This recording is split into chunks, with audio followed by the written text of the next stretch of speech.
नमस्कार प्रेक्षकांनो, तुम्हा सर्वांना आपल्या यूट्यूब चॅनलकडून इंग्रजी नवीन वर्षाच्या खूप साऱ्या शुभेच्छा.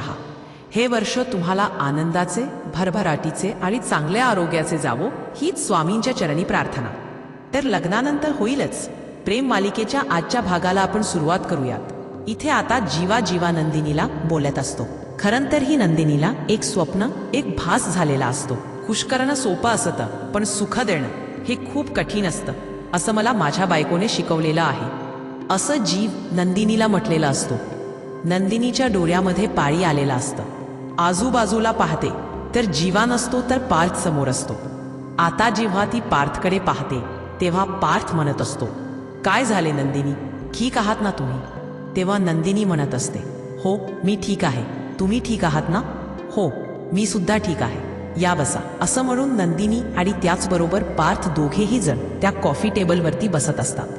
पार्थच्या हातामध्ये एक बॅग असते, तर नंदिनीने पर्स चेअरला अडकवलेली असते. तेव्हा नंदिनी म्हणत असते, काय झालं पार्थ, तुम्ही असे अचानक इथे आलेला आहात? म्हणजे पिहू बरी आहे ना, आई बाबा हे सगळेजण बरे आहेत ना? त्यावर पार्थ म्हणत असतो, हो नंदिनी ते सगळेजण बरे आहेत, पण काय झालं?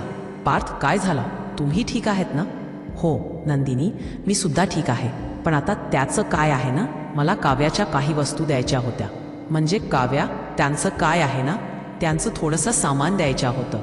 त्या माहेरेच विसरून आलेल्या, सासरी विसरून आल्या ना, त्या आता माहेरी गेल्यात ना, म्हणून मला त्यांचं आणलेलं ते थोडंसं सामान द्यायचं होतं. तेव्हा नंदिनी म्हणत असते, कसलं सामान आणि काय? त्यावर पार्थ म्हणत असतो, त्याचं काय आहे ना, आता त्या अभ्यास करतायत. IASचा अभ्यास करत असताना त्यांचा आता इथे एक्झाम येतील आणि त्यामुळे त्यांना अभ्यासासाठी पुस्तकं, त्यांचं वस्तू हे सगळं काही लागेल ना. माझी अशी इच्छा आहे की त्यांनी अभ्यासाकडे दुर्लक्ष करायला नको.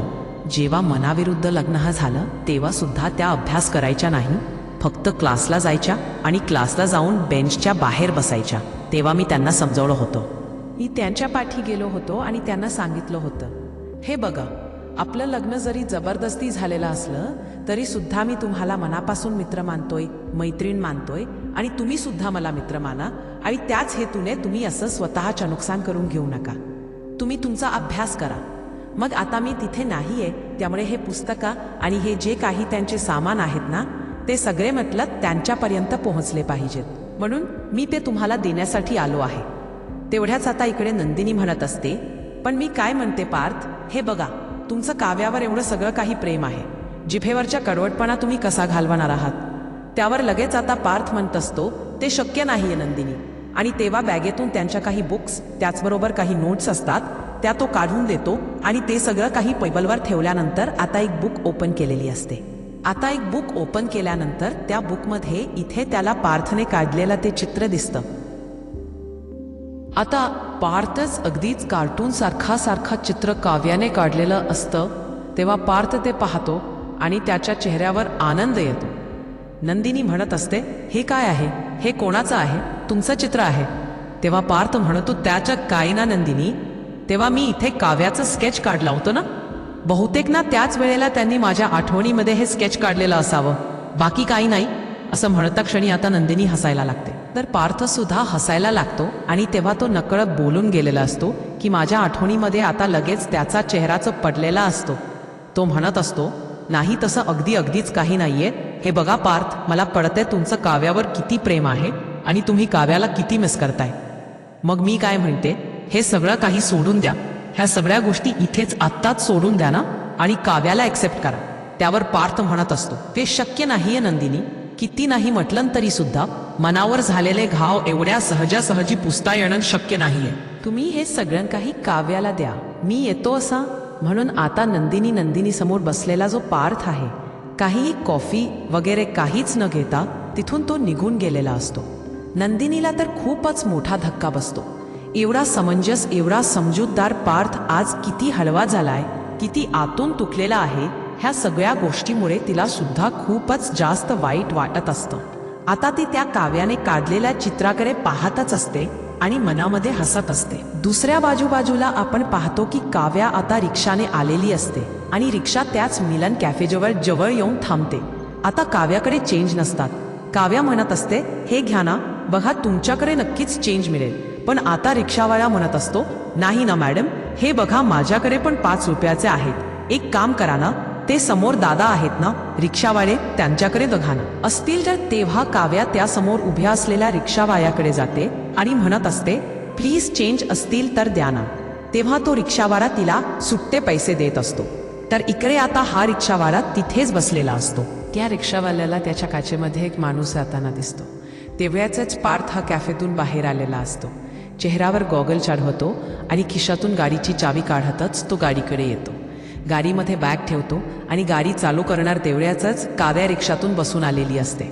तो माणूस पार्थकडे जातो आणि म्हणत असतो, साहेब सुट्टी असली तर द्या ना प्लीज. हे बघा 500ची सुट्टी हवी आहे. तेवढ्याच पार्थ चेक करतो आणि पार्थकडे सुट्टे पैसे सुद्धा मिळालेले असतात. आता पार्थने सुट्टे पैसे दिल्यानंतर तो निघून जातो. आता काव्याला सुद्धा सुट्टा पैसे मिळालेले असतात. तेवढ्या काव्या सुद्धा येते आणि तो म्हणत असतो, हे बघा मला सुद्धा पैसे मिळालेत. त्यावर काव्या म्हणते, बघा मला सुद्धा मिळालेत, घ्या आता. असं म्हणून लगेचच पाठीमागे वळून पाहते तर तिला कसला तरी भास होतो. तिला असं वाटतं की नक्कीच कोणीतरी आलं होतं, पण असं मला का वाटतं की पार्थ होते म्हणून. पण तेवढ्याच आता ती कॅफेमध्ये जायला सुरुवात करते. कॅफेमध्ये जात असताना काही पुकार मुलं गाडीवरती बसलेली असतात आणि त्या तुकार मुलांचा आवाज काव्याच्या कानावरती पडत असतो.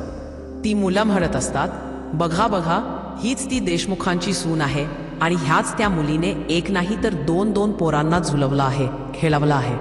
तेव्हा काव्याला राग येतो आणि ती मुलं म्हणत असतात, अरे हिच्या नवऱ्याच्या दीरासोबतचं हिचं अफेअर होतं, हिनंच त्या सगळ्या गोष्टी केलेल्या आहेत असं सुद्धा आता इथे ती बोलत असते. तेवढ्याच आपण पाहतो काव्याला राग आलेला असतो. काव्या पाठीवरून पाहते आणि पाठीवरून पाहिल्यानंतर आपण पाहतो की आता तिकडे काव्याने हातात तिच्या पायामधली असलेली सँडल काढलेली असते आणि हातामध्ये घेतलेली असते.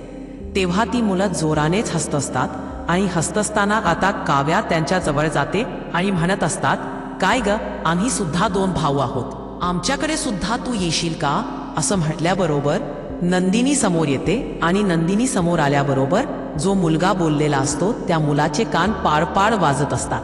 खूपच जोरामध्ये ती त्याच्या कानाखाली मारत असते आणि खूप जोरात त्याच्या कानाखाली मारल्यानंतर त्या मुलाला काय बोलावं आणि काय नाही ह्या गोष्टी अजिबात कळत नसतात. काव्याला सुद्धा खूपच मोठा धक्का येथे बसलेला असतो की तिची नंदिनीताई आली आणि नंदिनीताई आल्यानंतर या पद्धतीने त्या मुलाचे थोबाड फोडलेला आहे.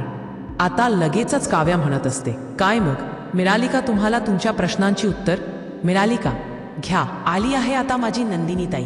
असं म्हटल्याबरोबर आता लगेच तो मुलगा म्हणत असतो, अगं तू काय डोक्यावर पडलीस की काय, ह्या मुलीमुळे तुझं आयुष्य खराब झालाय, ह्या मुलीमुळे तुला इथे तुझा सगळं काही संसार उद्ध्वस्त झालाय आणि तू ह्याच मुलीची बाजू घेऊन आम्हाला मारतेस, आमच्याशी बोलतेस.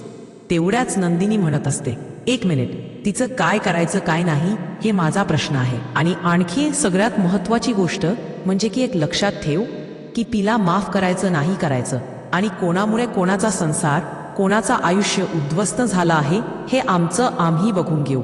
आम्ही तुमच्याकडे मदत मागायलो का नाही ना. मग ह्या सगळ्या गोष्टी तुम्हाला बोलण्याची काही गरज नाही, समजला. आणि तेवढ्यातच आता आजूबाजूला सगळेजण ह्याच्या व्हिडिओ बनवत असतात. तेव्हा मात्र नंदिनी फारच चिडते आणि फार चिडल्यानंतर ती आता एका मुलाच्या कॅमेरासमोर येऊन उभी राहत असते. तेवढ्यातच काव्या सुद्धा तिच्याच पाठीमागे असते. आता नंदिनी म्हणत असते, काय करताय तुम्ही, व्हिडिओ शूट करणं आणि व्हायरल करणं एवढ्या सगळ्या काही गोष्टी तुम्हाला जमत आहेत का. तुम्हाला जे काही करायचे आहे ना ते करा, किती व्हिडिओ शूट करा, किती व्हायरल करा, पण आम्हा दोघी बहिणीमध्ये दुरावा येणार नाही हे मात्र तेवढेच खरं आहे. असं म्हटल्यानंतर लगेच आता तो मोबाईल बंद होतो आणि नंदिनी पुढे चालत येते. तेवढ्यातच आता काव्या धावतच येते आणि नंदिनीला मिट्टी मारते. दिनीताई खरंच ग, thank you thank you thank you so much नंदिनीताई, आज तुझ्यामुळे मी प्रोटेक्टेड आहे आणि खरंच तुझ्यासारखी बहीण सगळ्यांना मिळव. तेवढ्याच समोर जीवा आलेला असतो आणि जीवा आल्याबरोबर तो आता म्हणत असतो, हो आणि मला सुद्धा नंदिनीताई सारखी म्हणजे नंदिनी सारखी बायको मिळाली आहे. मी सुद्धा खूपच जास्त नशीबवान आहे. असं म्हटल्यानंतर आता नंदिनी जीवाकडे पाहतच असते. तिला राग आलेला असतो की हा इथे कसा आहे म्हणून, पण तेवढ्यात नंदिनी तिथून निघून जायला बघत असते. जीवा तिला थांबवतो पण ती काही केल्या ऐकत नाही. काव्या त्याला म्हणत असते, काय हे, किती लेट झाले, जा आता, म्हणून लगेच जीवा नंदिनीच्या पाठी जातो. दुसऱ्या बाजूला आपण पाहतो की वसू हॉलमध्ये पुस्तक वाचत बसलेली असते. तेवढ्याच आता इथे आशा आलेली असते आणि आशा मोबाईलमध्ये रील्स पाहूनच हसत असते.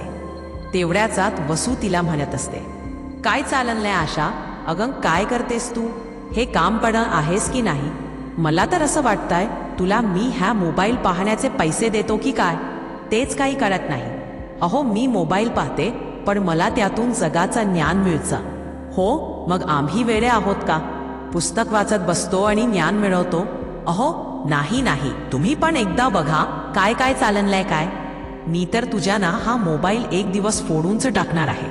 तेवढ्याचात आशा म्हणत असते, पण नंदिनी ताईने मात्र त्या पोराला चांगलंच फोडलंय बघा, काय म्हणतेस बघू. तेवढ्यातच आता वसू तो मोबाईल हातामध्ये घेते.